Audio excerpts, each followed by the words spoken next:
Olá, boa tarde. Você acompanha agora as principais reportagens da RIT. Quase 3 milhões de brasileiros pediram demissão nos 5 primeiros meses do ano. A informação foi divulgada pela Federação das Indústrias do Rio de Janeiro. O Brasil acompanha um movimento mundial de demissões que se intensificou após a pandemia da Covid-19. Há 3 meses, o Gilberto pediu demissão da empresa onde trabalhava. Também, depois da proposta que recebeu, não pensou duas vezes. Essa nova empresa me proporciona uma estabilidade de trabalho maior e também agrega muito no meu currículo profissional, né? Fora o sonho de morar na Europa, né? Aqui você tem acesso a muitos países, né? 1 hora, 2 horas você está em qualquer um país na Europa e os voos são muito baratos. Por exemplo, essa semana mesmo eu estou na Inglaterra. Na Inglaterra e com o salário atual, que é quase o dobro do que ganhava aqui. E isso só em uma das empresas em que trabalha, porque há pouco tempo conquistou mais um emprego e outra remuneração. É que a área em que ele atua é uma das que mais crescem no mundo. Abre portas o tempo todo e faz com que esse mercado gire bastante. A área de TI é uma área que sempre está em evolução, sempre está mudando, então você ficar no mesmo lugar muito tempo não é bom para sua carreira. Também por isso são eles que engrossam a estatística da demissão voluntária. Entre as 10 ocupações que estão no topo do ranking dos pedidos de demissão, 6 são do setor de tecnologia da informação. São profissionais que, em sua maioria, encontram em outras empresas oportunidades mais vantajosas, mas não é só isso, não. Segundo especialistas, entre os quase 3 milhões de brasileiros que pediram a conta entre janeiro e maio deste ano, muitos o fizeram por estarem em busca de novas modalidades de trabalho ou novos desafios. Segundo este economista, o número de demissões voluntárias está diretamente ligado ao período de pandemia, em que grande parte dos profissionais ficaram em home office e tiveram tempo para desenvolver novas habilidades. Com a retomada das atividades econômicas, o que acaba acontecendo é que você tinha que fazer uma opção entre voltar ao trabalho tradicional presencial que muitos empregadores exigiram ou fazer uma aposta em uma nova empreitada, tornando-se, digamos assim, patrão de si mesmo, se tornando empreendedor e tocando o seu próprio negócio. Mas antes de pedir demissão, é preciso ficar atento a algumas questões, a começar do aviso prévio. Se ele não conceder esse aviso prévio ao empregador, se ele não comunicar com antecedência, o valor do aviso prévio pode ser descontado de suas verbas salariais que ele tem que receber na rescisão do contrato. O maior prejuízo no pedido de demissão é ele não vai levantar o fundo de garantia do tempo de serviço. E não vai receber a multa de 40% sobre esse fundo de garantia, que normalmente é paga na dispensa do empregado. Após a reforma trabalhista em novembro de 2017, surgiu uma nova possibilidade de acordo entre empregado e empregador. A rescisão não é feita nem por dispensa, nem por pedido de demissão. Mas, em regra, isso é feito para que ninguém tenha que dar aviso prévio para ninguém, nem empregador para o empregado, nem empregado para o empregador. Então, fica os dois lados sem a obrigação do aviso prévio e o empregado poder liberar o fundo de garantia. Por esse acordo, ele pode liberar o fundo de garantia. E aí o caminho está livre para o início de uma nova jornada. E a economia do país agradece. Essa demissão voluntária não é uma demissão para você ir trabalhar num concorrente, em outra empresa. É uma decisão que é uma mudança de vida, uma mudança de expectativas. Isso aumenta as possibilidades de PIB, de crescimento, de circulação de dinheiro, de geração de novos empregos, porque essas pessoas se tornarão empreendedoras e empregadoras no futuro. Então, isso tudo para a economia é diversificação e crescimento. Nos últimos dias, a gasolina ficou mais barata para as distribuidoras. O preço do combustível caiu pela terceira vez em menos de um mês.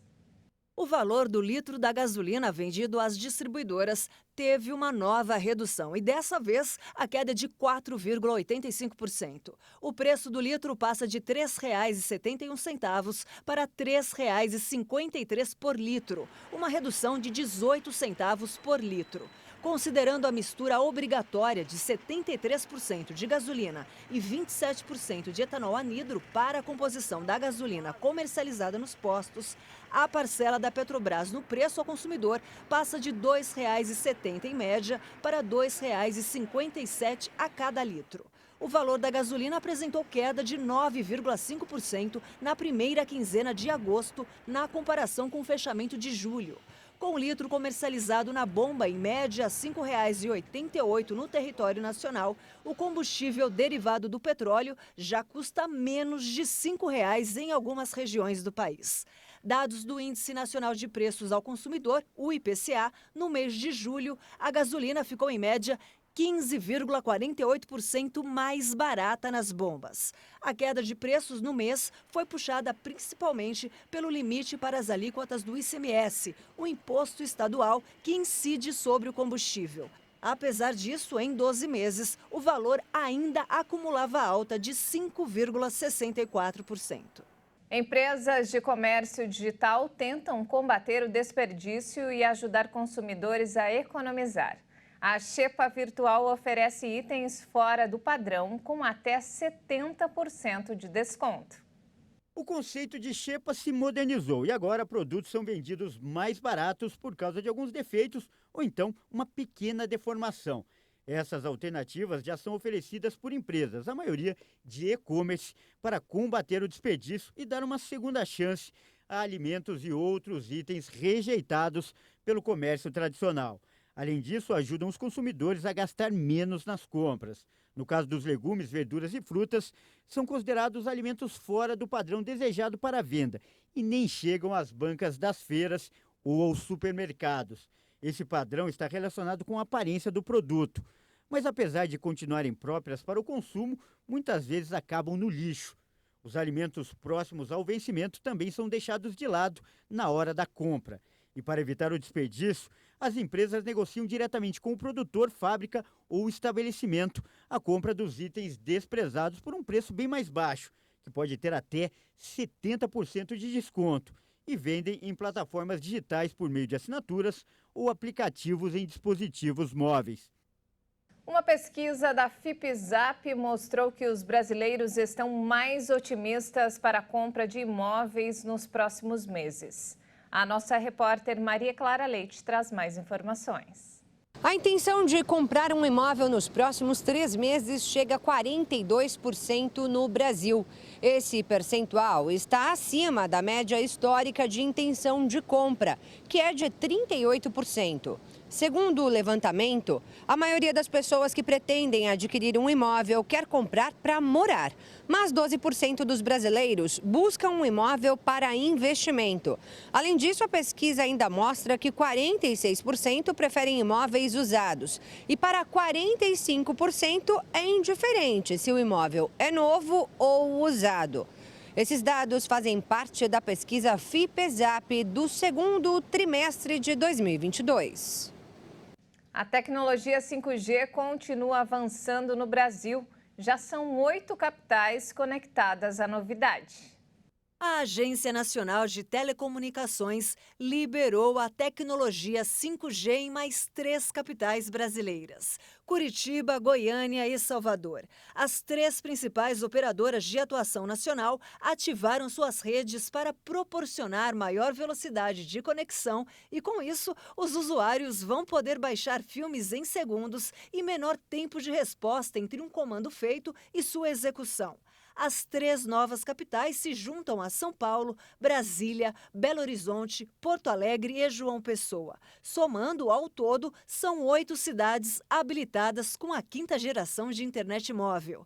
Curitiba já tem 316 antenas instaladas para receber a tecnologia. Salvador conta com 139 estações rádio base e Goiânia com 100 antenas. De acordo com o cronograma inicial estabelecido pela Anatel, as operadoras elas devem colocar pelo menos uma estação para cada 100 mil habitantes. Até o final de setembro, as cidades de Florianópolis, em Santa Catarina, Palmas, em Tocantins, Vitória, no Espírito Santo e Rio de Janeiro já devem estar prontas para receber o sinal 5G.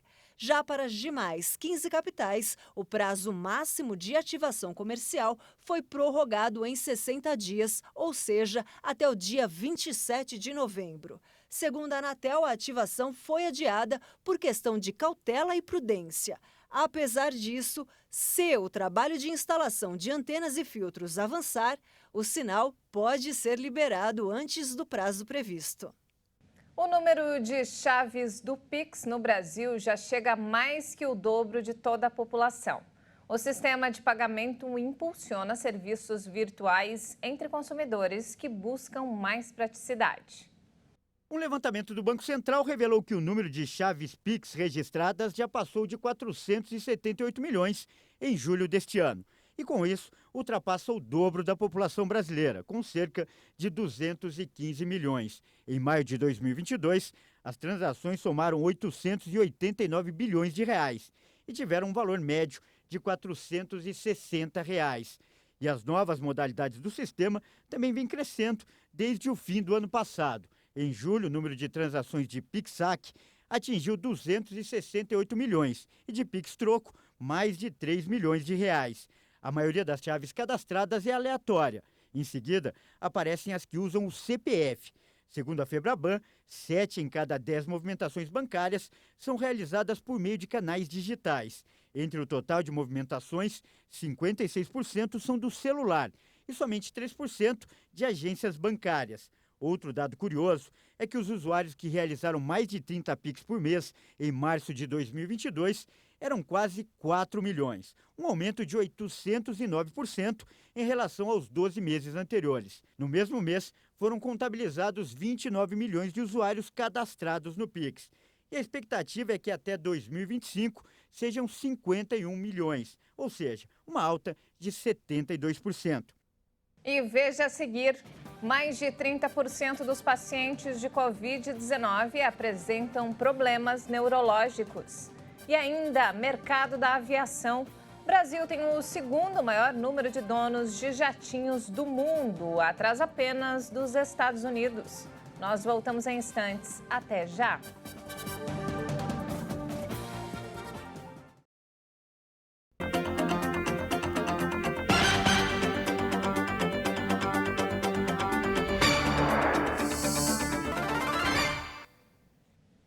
A propaganda eleitoral de candidatos para as eleições 2022 foi autorizada na última terça-feira. A repórter Maria Clara Leite traz as informações. Ao todo, partidos e candidatos terão 46 dias para realizar comícios, fazer divulgação pela internet, distribuição de material gráfico. Isso quer dizer que a propaganda eleitoral pode acontecer até o dia 1º de outubro, que é a véspera da votação do primeiro turno.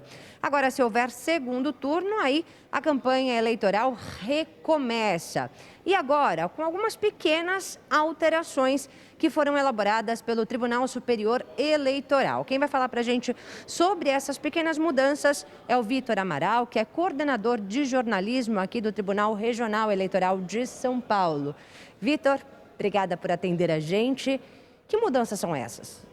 Neste ano, a Justiça Eleitoral impôs ali um rigor um pouco maior na questão do compartilhamento de notícias falsas e descontextualizadas, né? Então, agora configura um crime e aí o eleitor tem que estar atento a isso, inclusive os candidatos também, né? Tem uma mudança também com relação aos comícios.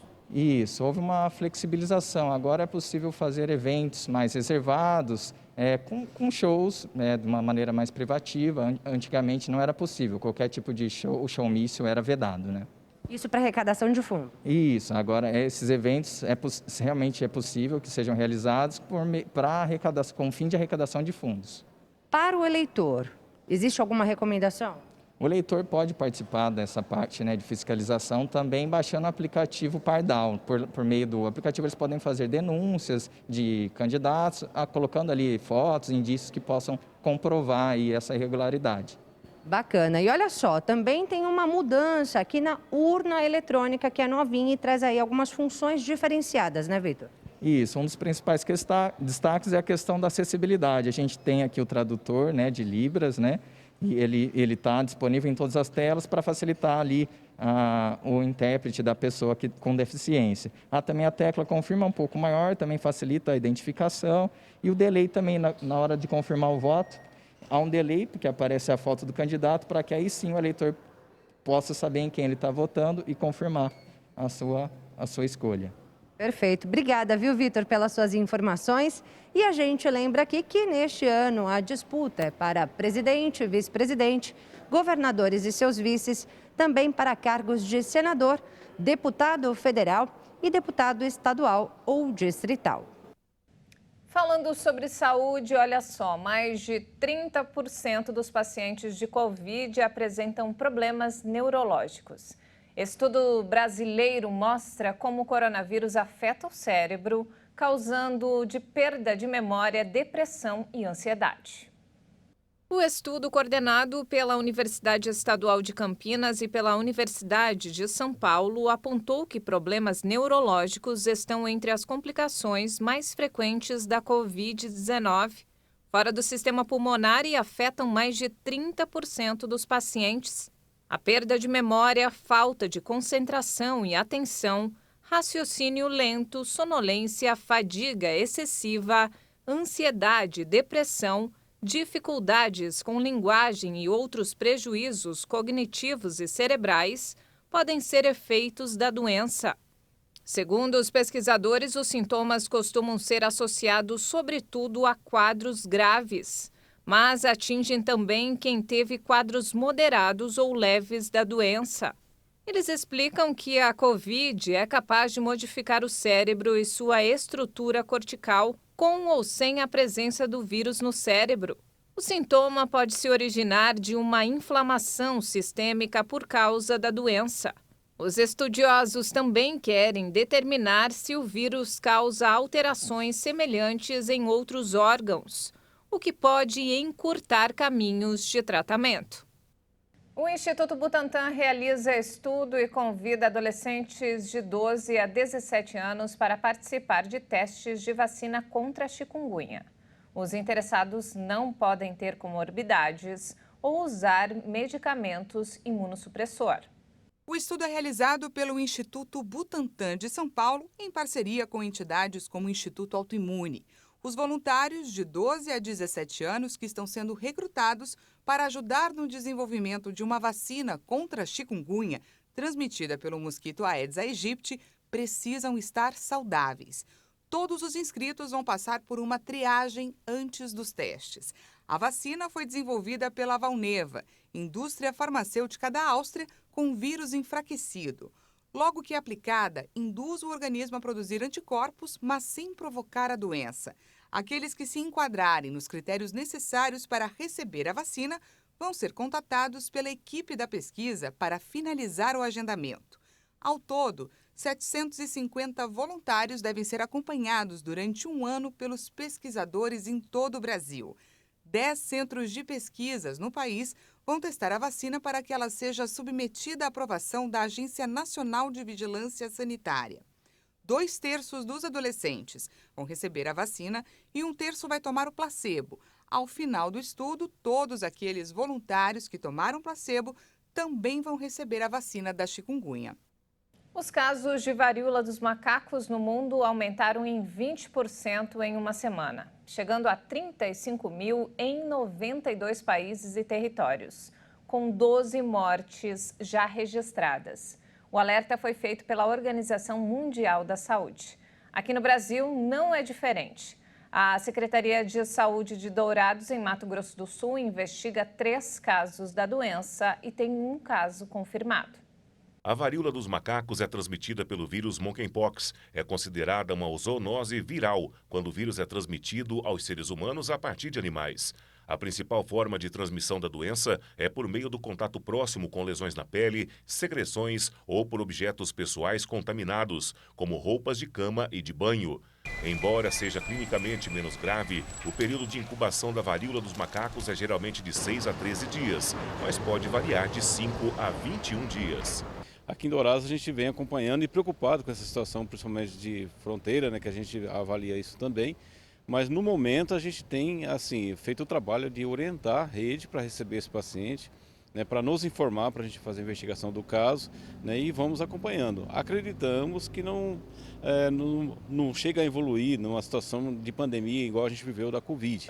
Passa a ser considerado um caso suspeito qualquer pessoa de qualquer idade que apresente bolhas na pele de forma aguda e inexplicável e se esse quadro for acompanhado de dor de cabeça, início de febre acima de 38,5 graus, inchaço, dores musculares e no corpo, dor nas costas e fraqueza profunda, é necessário fazer exame para confirmar ou descartar a doença. Em Dourados, no momento, temos um caso confirmado, um descartado e 3 em investigação. O caso confirmado em Dourados é de um jovem de 27 anos que recentemente realizou uma viagem para o Paraguai.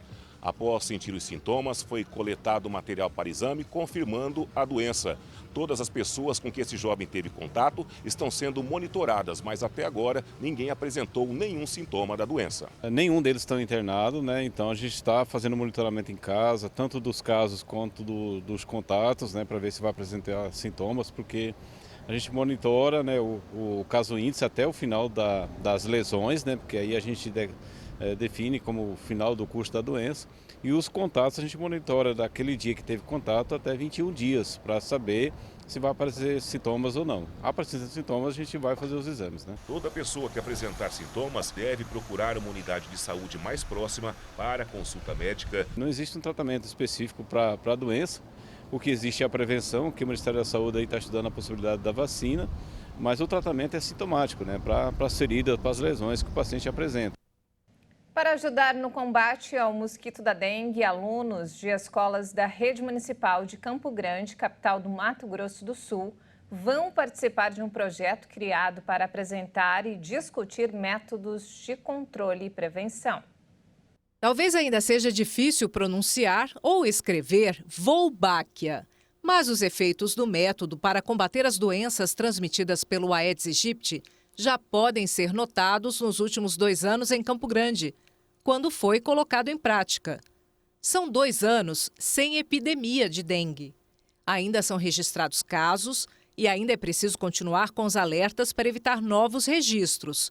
Mas a cada etapa da implementação do método na cidade, aumenta a expectativa de termos menos incidência da doença, juntamente com a zika e a chikungunya, transmitidas pelo mesmo mosquito. Para quem ainda não sabe, o método consiste em implantar no mosquito a bactéria Wolbachia, que faz com que o Aedes deixe de transmitir a doença. À medida que esses volbitos, que é o nome dado ao mosquito com Wolbachia, são liberados, eles cruzam com outros da mesma espécie e os descendentes nascem com a mesma bactéria, ou seja, também são incapazes de transmitir as doenças. A partir deste mês, a Secretaria Municipal de Saúde vai contar com um importante aliado no combate ao mosquito. Na verdade, um time de reforço, composto por 3.000 alunos de 17 escolas da Rede Municipal de Ensino, que, supervisionados por coordenadores e professores, irão atuar no programa Volbito em Casa. Os alunos da Escola Senador Rachid Saldanha, no Jardim Noroeste, serão alguns dos selecionados, juntamente com outros que estudam nas regiões do Bandeira e do Prosa. Eles ficarão responsáveis por cultivar os volbitos em casa, para depois liberá-los no lugar onde moram. Segundo o secretário municipal de saúde, os estudantes receberão um kit contendo uma cápsula com ovos de volbitos e ração para as larvas, e serão orientados sobre cada etapa. Será um experimento científico integrado. Ao mesmo tempo, eles vão fazer parte desse processo de liberação, de criação dos mosquitos, eles serão orientados em relação à questão do ambiente domiciliar, em relação aos materiais inservíveis, aos criadouros de mosquito de dengue, onde a gente precisa eliminar. Sabemos que 80% desses focos estão dentro das residências, então é pela educação, pela cultura da nossa população que nós precisamos também combater o mosquito. O mundo animal não cansa de nos surpreender. E agora a bola da vez tem sido uma perereca amazônica. É uma espécie que tem chamado a atenção e é vendida como bicho de estimação no exterior. Dessa vez, o ator principal desse espetáculo chamado Vida tem sido um anfíbio que nem precisa de performance. O Milk Frog, ou melhor, a perereca de leite, chega a medir 9 centímetros e se destaca pelos tons azuis. Mas a surpresa maior está dentro do corpo da espécie. Os ossos, os músculos e até a parte de dentro da boca também são na cor azul. Esse anfíbio é encontrado em grande parte da floresta amazônica e, por conta disso, ultrapassa as fronteiras brasileiras, sendo encontrado em alguns outros países da América do Sul, como Guiana, Suriname, Equador e Colômbia. Mas não se engane, essa gracinha pode ser venenosa. Segundo os cientistas, as cores vibrantes na natureza podem significar que a espécie é tóxica. E essa não é diferente. A substância grudenta que os sapos soltam quando são capturados é venenosa, mas não causa danos aos humanos. Um outro problema apresentado pelos cientistas é a alta demanda de exportação da espécie para pet, ou seja, tornar o sapo como animal de estimação. O fato dela possuir um apelo nesse mercado gera um alerta para o tráfico de animais, o que pode vir a impactar no número de espécies. A perereca de leite está quase sempre no topo das árvores e, graças aos discos adesivos nas pontas dos dedos, consegue escalar os troncos. Essas estruturas são tão fortes que estima-se que possam suportar até 14 vezes o peso do anfíbio. Uma curiosidade é que 4 espécies de pererecas da Amazônia, sendo a perereca de leite a mais conhecida, são chamadas pela população local de Cunauaru, que é uma palavra indígena usada para esses anfíbios que cantam no alto das árvores. Inaugurado em maio deste ano, o Bioparque Pantanal, um dos principais pontos turísticos de Mato Grosso do Sul, já recebeu mais de 100 mil visitantes do Brasil e de outros 39 países. Acompanhe. Mato Grosso do Sul deve receber este ano mais de 1 milhão de visitantes. A capital, Campo Grande, um dos principais centros de negócios da região centro-oeste, e Ponta Porã, na fronteira do Brasil com o Paraguai, são alguns dos principais destinos de quem vem conhecer o estado. Mas nada se compara ao turismo ecológico. Mais da metade das pessoas chegam aqui atraídas pelas belezas naturais de Bonito, com cachoeiras exuberantes, águas cristalinas e as centenas de espécies de peixes, que são um espetáculo à parte. E pela grandeza do Pantanal, uma área de 250 mil quilômetros de extensão, um paraíso que atrai pescadores de todas as partes do Brasil e também aqueles que preferem contemplar a fauna, a flora e a imensidão das águas. Para atrair ainda mais viajantes e fomentar pesquisas acadêmicas e científicas, visando principalmente a preservação do meio ambiente, o governo do estado construiu em Campo Grande este imenso aquário. As obras começaram em 2012 e foram investidos cerca de 230 milhões de reais. A inauguração aconteceu em maio deste ano. Foram mais de 10 anos para isso aqui ficar pronto, mas valeu a pena. O Bioparque Pantanal é simplesmente espetacular e recebe diariamente as visitas de centenas de pessoas de Mato Grosso do Sul, de outros estados e até do exterior. Mais de 100 mil visitantes, nós estamos batendo esses dados agora essa semana, do dia 2 de maio até agora. Dos 79 municípios, 63 já tiveram aqui no Bioparque, todos os estados, 26 estados, Distrito Federal, 39 países. Então, a procura está sendo bastante grande e eu acredito que o trabalho está sendo levado, e também a identidade do Mato Grosso do Sul está sendo levada para todos os cantos do mundo. O Bioparque recebe atualmente 22 mil visitas mensais agendadas e mais 18 mil espontâneas. Pessoas que se divertem, aprendem e observam o espetáculo da natureza. Peixes de várias espécies, jacarés, tartarugas, animais empalhados, Tudo desperta a curiosidade dos visitantes.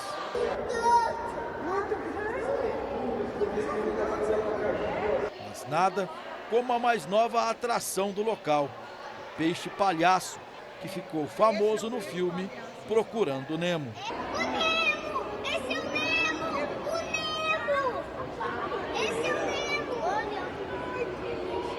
Quem que é isso aí? Impossível olhar para esses peixinhos e não lembrar do filme. Procurando Nemo. E a criançada que visitou o Bioparque Pantanal só achou ele meio diferente da tela da TV para a tela do aquário. Ele parecia ser maior, sei lá, muito maior. Pelo menos por 2 anos, os peixes palhaços, como são conhecidos, vão ficar em exposição neste aquário dentro do Bioparque. Trazer para a população a oportunidade de conhecer um bicho que está fora da nossa realidade, né?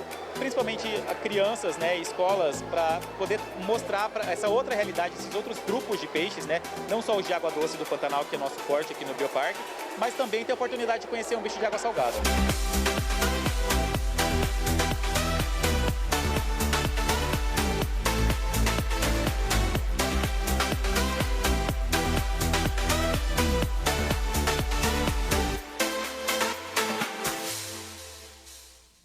E antes de encerrar, olha só, o Brasil tem o segundo maior número de donos de jatinhos do mundo, atrás apenas dos Estados Unidos.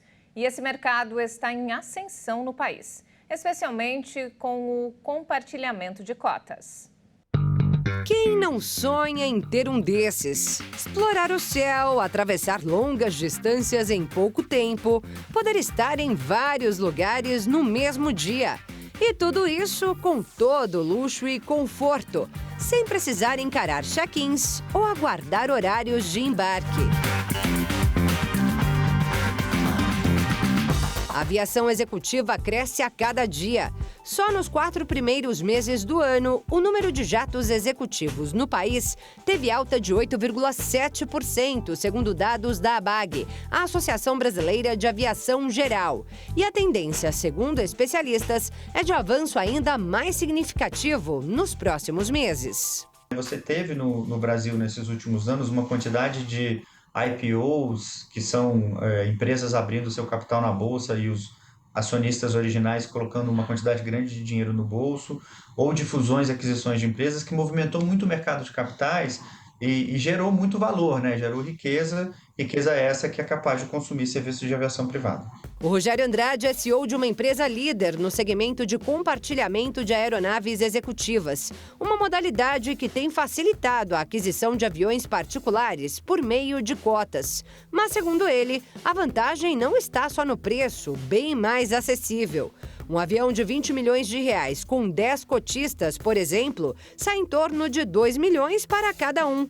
E não pense você que isso quer dizer que os proprietários terão pouca disponibilidade da aeronave por causa da divisão. A gente garante que sempre que o nosso cotista pede uma aeronave, vai ter uma aeronave disponível para ele, seja aquela específica que ele compartilha, uma do mesmo modelo que pertence à frota, ou eventualmente até uma de um modelo superior ao custo operacional da dele. Então, ou seja, a gente dá 100% de disponibilidade em todas as solicitações de voo, coisa que alguém que tem o próprio avião ou o próprio helicóptero não consegue, porque obviamente a aeronave passa um período do ano na oficina fazendo manutenção. Fora que a empresa administradora fica responsável por toda a logística.